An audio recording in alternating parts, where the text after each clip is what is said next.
Ya, kita bertemu lagi pada topik pelajaran kita yang namanya pemilihan sampel.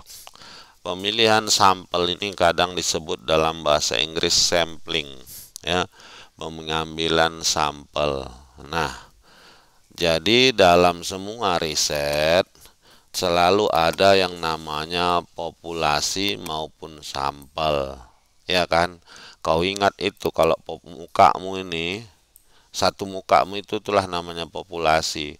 Di mukamu itu ada alis dua, ada mata dua, ada hidung satu, ada mulut satu.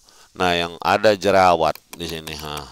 Nah, yang mana mau kau ambil dari bagian semua mukamu ini, itulah sampel.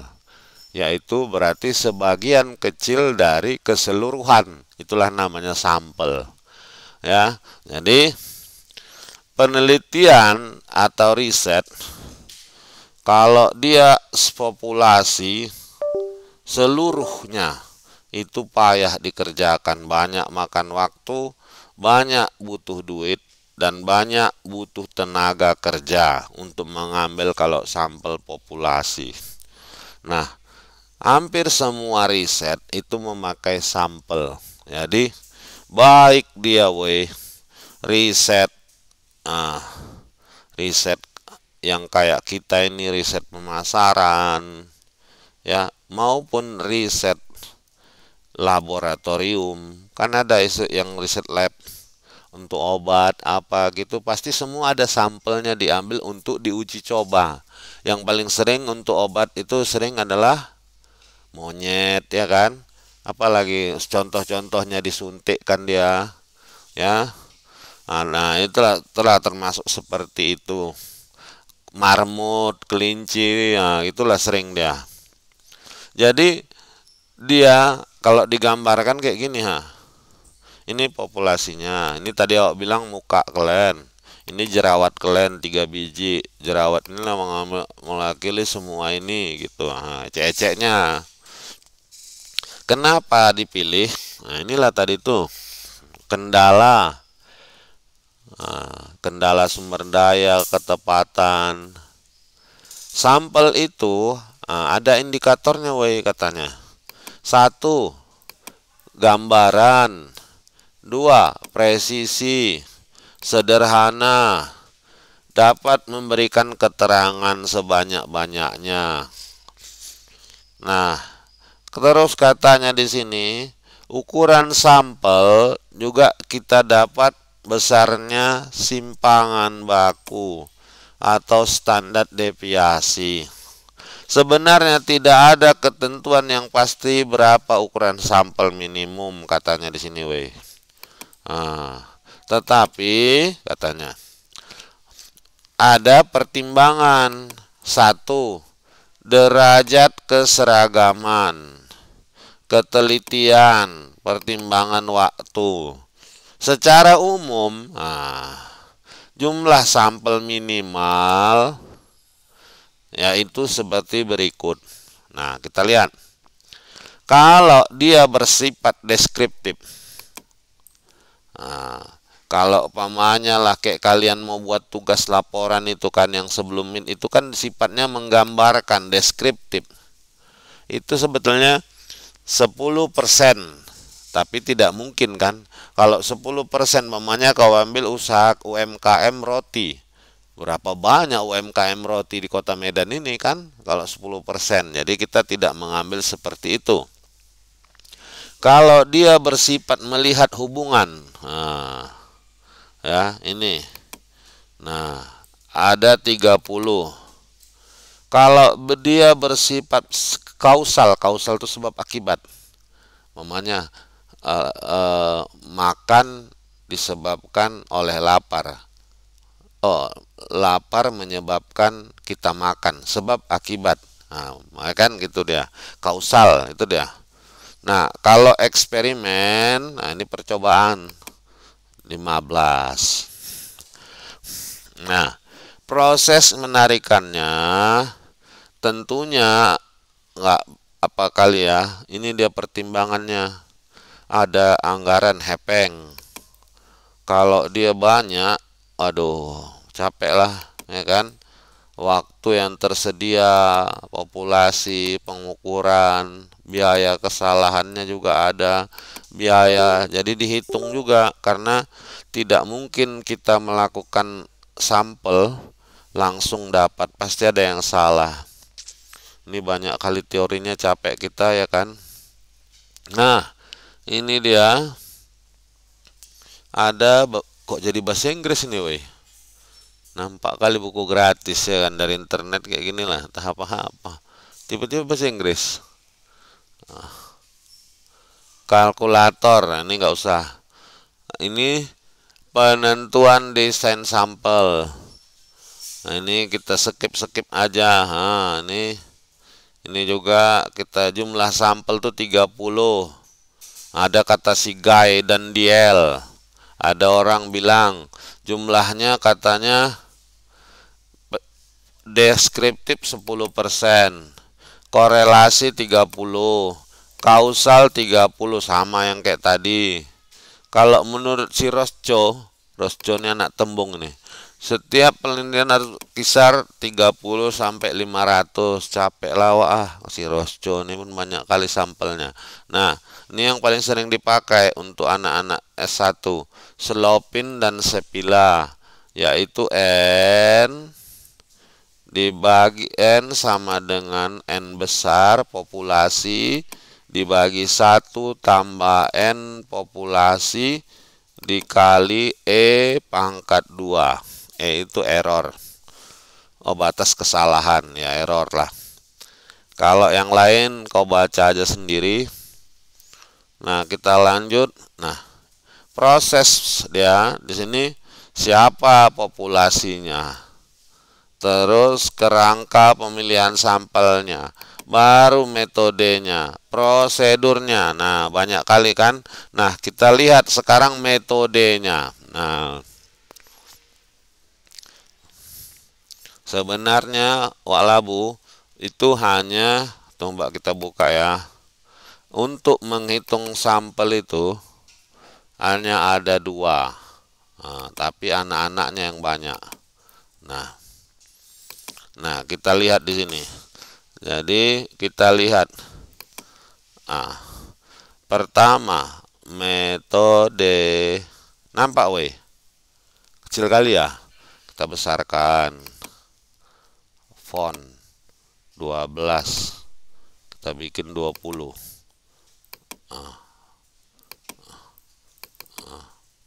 20 font 22. Wak makan kolak. Font 24. Nah, dah. Ini terus kita paragraf. Dah. Metode penentuan jumlah sampel. Sebetulnya ada 2. 1, metode yang probability sampling. Kedua, non probability sampling. Nah, ini sebenarnya. Nah, cuman ada anak-anaknya. Yang probability sampling itu ada, nah, 1.1. Kita lihat di sini. Nah, ini ada dia. Sebenarnya itu ada 2. Nah, sebelum kita masuk ke situ, ya, apa arti probability sampling Wak Labu? Probable, apa arti probable? Probably. Kemungkinan. Kok kenapa terlambat? Alah, klise. Ya udah, kau duduk lah. Berulang-ulang. Ya, oke. Jadi ada kemungkinan. Kenapa probability dibilang? Karena ada kemungkinan, kalau kalian masih ingat pelajaran SMA dulu, Kalau ada bola dimasukkan, bola kecil, bola golf dimasukin kemari, diudek-udek, dia mungkin diambil nomor yang sama bisa 2 kali.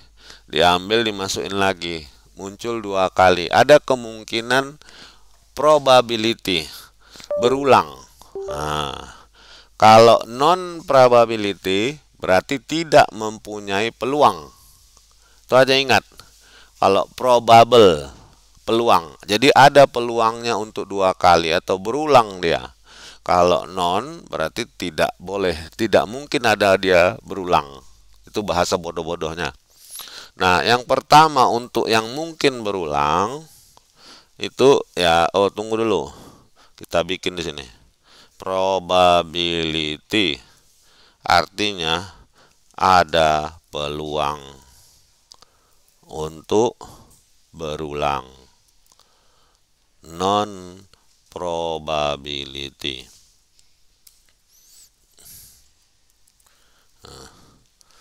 Ya, tidak ada kemungkinan, tidak ada peluang untuk berulang.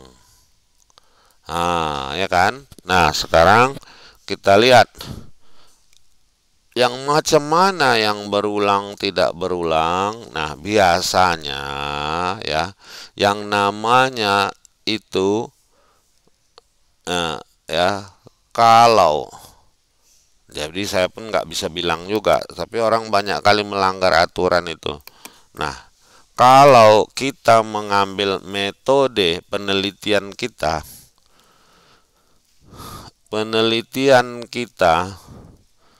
bersifat kuanti, yang bersifat angka, kuantitatif.